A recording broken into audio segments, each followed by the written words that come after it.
வணக்கம். வாழ்க வளமுடன், வாழ்க வளமுடன், வாழ்க வளமுடன், வாழ்க வையகம்.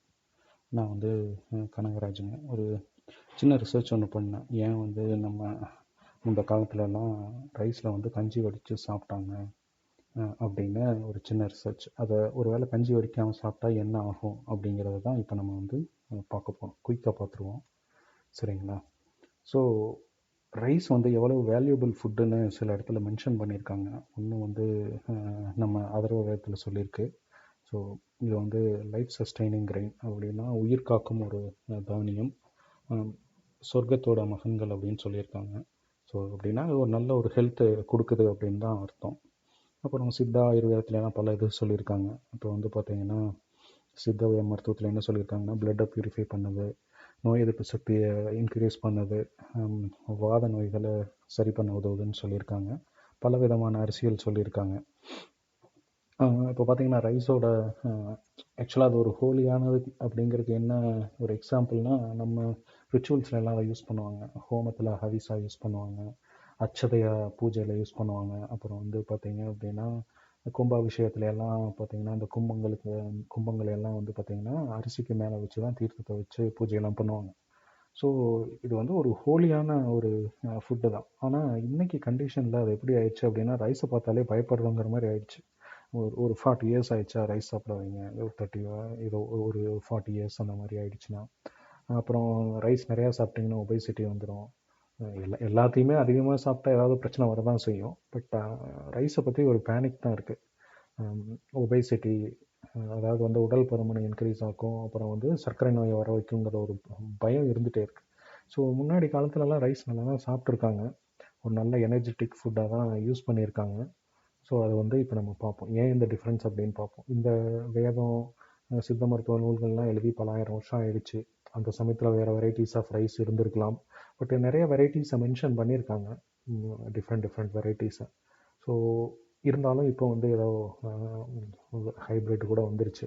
ஸோ அதனால் அது எந்த மாதிரின்னு தெரியலை. அடுத்தது கல்டிவேஷன்லேயே லேக் ஆஃப் நியூட்ரிஷன்ஸ் இருக்க தான் செய்யுது இப்போது. ஏன்னா நேச்சுரலான உரம் இல்லை, எல்லாமே ஃபெர்டிலைசர்ஸ் யூஸ் பண்ணுறோம், பெஸ்டிசைட்ஸ் யூஸ் பண்ணுறோம், இந்த மாதிரி எல்லாம் இருக்குது. அடுத்தது ப்ராசஸிங்கில் ரைஸ் முன்னாடி கைக்குத்தலாக யூஸ் பண்ணுவோம். இப்போ எல்லாம் பாலிஷ் பண்ணி ப்ராசஸ் பண்ணி தான் யூஸ் பண்ணுறோம். அது ஒரு ரீசன். அப்புறம் குக்கிங், இப்போ எப்படி குக் பண்ணுறோம், முன்னாடி எப்படி குக் பண்ணுறோம், இவ்வளோ தான் டிஃப்ரென்சஸ் இருக்குது. இந்த ஃபஸ்ட்டு 3 பாயிண்டில் நம்மளுக்கு கண்ட்ரோல் இல்லை, பல ஃபேக்டர்ஸ் இருக்குது. அட்லீஸ்ட் சாப்பிட்றதுலையாவது நம்ம கொஞ்சம் கேர்ஃபுல்லாக சாப்பிட்டா அதோட பெனிஃபிட்ஸை எடுத்துக்க முடியுமா அப்படின்னு தான் இப்போ நம்ம பார்க்க போகிறோம். சரிங்களா? ட்ரெடிஷ்னல் ரைஸ் குக்கிங்க்கும் கரண்ட் டே குக்கிங்க்கும் என்ன டிஃப்ரென்ஸ்னு பார்ப்போம். பழைய காலத்தில் ட்ரெடிஷ்னல் குக்கிங் எப்படி இருக்கும் அப்படின்னா, ரைஸை வேக வச்சு எடுக்கும்போது அதில் இருக்கிற கஞ்சி ஃபுல்லாக வடித்து எடுத்துருவாங்க. அந்த கஞ்சியை பெரும்பாலும் யாராவது உடம்பு சரியில்லைனா கொஞ்சம் ஒரு டம்ளர் அந்த மாதிரி டம்ளர் குடிப்பாங்க. ரிமைனிங் ஆடு மாட்டுக்கு ஊற்றிடுவாங்க. அப்புறம் ரைஸை மட்டும்தான் சாப்பிடுவாங்க.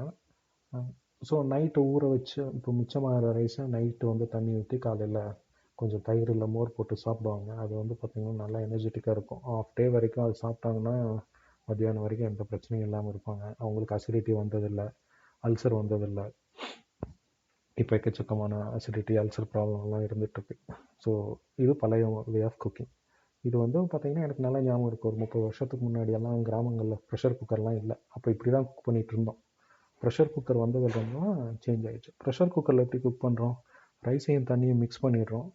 அதை மிக்ஸ் பண்ணி ஒரு ரேஷியோவில் 3 விசில் இல்லை 4 விசில் வர வரைக்கும் விட்டுட்டு அந்த ஸ்டீம் எவாப்பரேட் ஆக வரைக்கும் வெயிட் பண்ணுறோம்.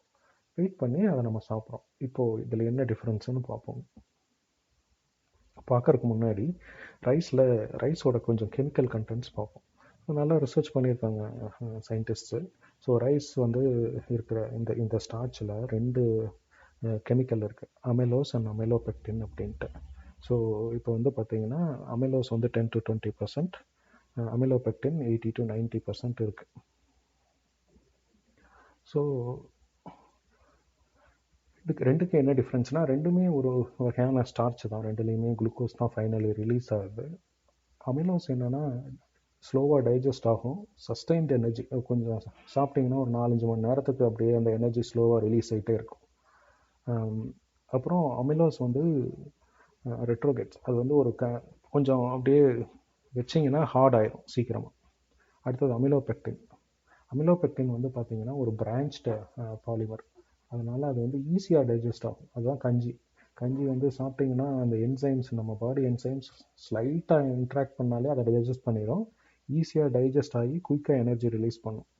அதுக்கு அடுத்தது வந்து பார்த்தீங்கன்னா அமிலோபெக்டின் இல்லை கஞ்சி வந்து ஒரு ஜெல் மாதிரி ஃபார்ம் ஆயிடும். கஞ்சி வடித்து கொஞ்சம் நேரம் வெளியே வச்சிங்க அப்படின்னா அது ஒரு ஜெல் மாதிரி ஃபார்ம் ஆயிடும். ஸோ அதை எடுத்து நம்ம வந்து முன்னாடி காலத்துலலாம் எனக்கு ஞாபகம் பேப்பர்லாம் கிழிஞ்சிருச்சுன்னா கஞ்சி வச்சு தான் ஊட்டும். ரைஸையும் கஞ்சியும் கொஞ்சம் சேர்த்து அப்படியே ஒட்டினா ஒட்டிக்கும், நல்லா ஒட்டிக்கும், ஹார்டாக ஒட்டிக்கும். இதையும் நம்ம பார்ப்போம். ஸோ இப்போ வந்து ட்ரெடிஷ்னல் குக்கிங் பற்றி நான் நிறைய பேச வேண்டியதில்லை, பட் இருந்தாலும் கொஞ்சம் பார்ப்போம். ப்ரெஷர் குக்கரில் குக் பண்ணும்போது என்ன ஆகுது அப்படின்னா, நீங்கள் வந்து இது வந்து ஒரு 60-70% குக் ஆனப்போ அந்த ஸ்டீமை ரிலீஸ் பண்ணிவிட்டு ப்ரெஷர் குக்கரில் ரைஸோட கண்டிஷன் எப்படி இருக்குது அப்படின்னு பார்த்தீங்கன்னா, கஞ்சி நிறைய ரிலீஸ் ஆகிருக்கும், ரைஸில் இருந்து வெளியே கஞ்சி இருக்கும். அப்புறம் என்ன ஆகுதுன்னா, இப்போ நம்ம அதை வந்து ஸ்டீம் அடங்க வரைக்கும் விடும்போது என்ன ஆகுது அப்படின்னா, உங்களுக்கு அந்த அமிலோபெக்டின் வந்து திருப்பி ரைஸுக்குள்ளேயே ரைஸே அந்த அமிலோபெக்டினை உறிஞ்சிடுது, உள்ளே போயிடுதா. இந்த அமிலோபெக்டின் உள்ளே போயிட்டு ஒரு 30 மினிட்ஸ்லேயே அது ஹார்டாக ஆரம்பிச்சிடும். 20-30 மினிட்ஸில் வந்து பார்த்திங்கன்னா ஹார்டாகி ரைஸில் ஒரு ஹார்டன் மெட்டீரியலாக இருக்கும், குக்டு மெட்டீரியலாக இல்லாமல்.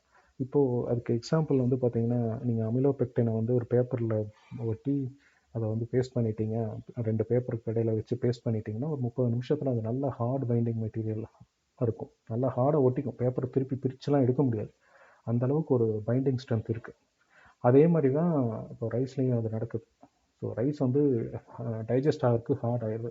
அதனால தான் பார்த்தீங்கன்னா டைஜஸ்ட் ஆகிறதுக்கு ஹார்டான அந்த ப்ரெஷர் குக்கரில் குக் பண்ண ரைஸை சாப்பிட்றதுனால நம்மளுக்கு வாத டிசார்டர்ஸ்லாம் வருது, ஜாயின்ட் பெயின், வீக்னஸ், பல வாத டிசார்டர்ஸ், பல இது சொல்கிறாங்க. இப்போ பார்த்தீங்கன்னா நிறைய பேர் பல டிசீசஸ்லாம் இருக்க தான் செய்கிறோம், கை கால் எரிச்சல் இந்த மாதிரியெல்லாம். ஸோ ட்ரெடிஷ்னல் குக்கிங்கில் என்ன ஆகுது அப்படின்னு பார்த்தீங்கன்னா, அமிலோபெக்டினை ரிமூவ் பண்ணிடுறோம், கஞ்சியை வந்து வடித்து எடுத்துடுறோம். அப்புறம் ரைஸ் மட்டும்தான் இருக்குது, அது அமிலோஸ் தான். அது வந்து பார்த்தீங்கன்னா நீங்கள் சாப்பிட்டீங்க அப்படின்னா சஸ்டைன்டு எனர்ஜி ஒரு காலையில் ரைஸ் சாப்பிட்டீங்கன்னா ஒரு 4-5 மணி நேரத்துக்கு நல்லா சாலிடாக இருக்கும், எதுவும் வந்து உங்களுக்கு அந்த எனர்ஜி உங்களுக்கு பாடிக்கு கிடச்சிட்டே இருக்கும். கஞ்சி வந்து யார் யார் வீக்காக இருக்காங்களோ அவங்க சாப்பிட்லாம், உங்களுக்கு ஒரு குயிக்காக ரெக்கவர் ஆகிறதுக்கு வழியாக இருக்கும். ஃபார் எக்ஸாம்பிள் யாராவது உடம்பு முடியாமல் இருந்து ட்ரீட்மெண்ட் போயிட்டு வராங்க, கொஞ்சம் லாங் ட்ரீட்மெண்ட், அவங்கெல்லாம் குயிக்காக ரெக்கவர் ஆகிறதுக்கு கஞ்சி தான் யூஸ் பண்ணியிருக்காங்க முன்னாடி காலத்தில். ஒரு எக்ஸாம்பிளுக்கு ட்ரை பண்ணி பார்த்தேன் நான்.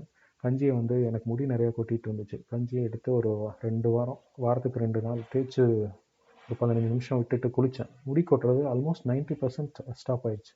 ஸோ அவ்வளவு ஸ்ட்ரென்த் வந்து கஞ்சியில் இருக்குது. ஸோ அதனால் ட்ரெடிஷ்னலாக ரைஸை வந்து கஞ்சி வடிச்சிட்டு சாப்பிட்டோம்னா நல்லது தான்.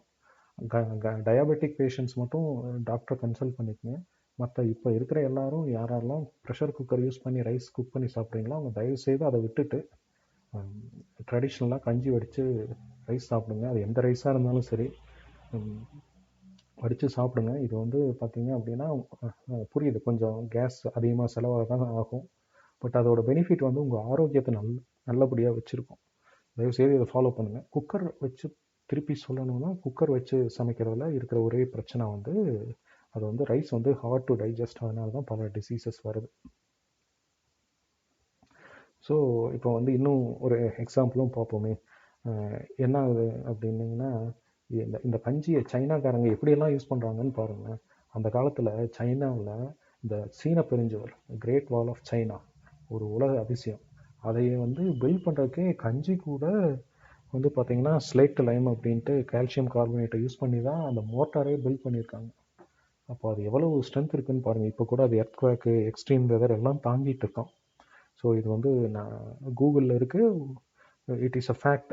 இந்த 2 லிங்கையும் நான் வந்து உங்களுக்கு ஷேர் பண்ணுறேன். இப்போது இன்னும் வந்து பார்த்தீங்கன்னா இது வந்து கஞ்சியும் வந்து இல்லை அமிலோபெக்டினை வந்து எப்படி வந்து ஒரு பைண்டிங் ஏஜென்ட்டாக ப்ளைவுட்லாம் ஒட்டருக்கு யூஸ் பண்ணலான்னு ரிசர்ச் போயிட்டுருக்கு. இப்போ ஆல்ரெடி கூட இந்த ரிசர்ச்லேருந்து உங்களுக்கு பைண்டிங் மெட்டீரியல்ஸ் க்ரியேட் பண்ணியிருந்துருக்கலாம், but it is a very good binding material, அப்படி தான் வந்து யூஸ் பண்ணுறாங்க. ஸோ கன்க்ளூஷன் என்னென்னா, ஸோ ரைஸை வந்து ட்ரெடிஷ்னலாக கஞ்சி வடித்து சாப்பிடுங்க. மிச்சமாகிறத நைட்டு தண்ணியில் ஊற வச்சு காலையில் கொஞ்சம் தயிர் இல்லை மோர் போட்டு சாப்பிட்டிங்கன்னா அதுவும் ரொம்ப நல்லது.